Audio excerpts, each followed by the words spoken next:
Want to change the wrist orientation on your Apple Watch? Well, look no further. You can set it for either your left or right wrist for better comfort. In this video, I'll show you how to adjust the wrist orientation on your Apple Watch. So without wasting any more time, let's get started. Method 1. On your Apple Watch, first, open up the watch home screen by tapping the digital crown button. Open the Settings app. Now scroll down, tap General, now tap Orientation. Here you can select which wrist do you want to wear your Apple Watch, left or right, and then you can select which side the digital crown is on. Method 2. Using the Watch app on your iPhone.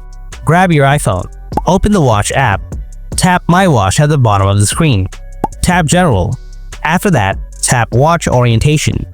Here you can select which wrist you want to wear your watch on, left or right, and also which side the digital crown is on. And that's how you can change the wrist orientation on your Apple Watch.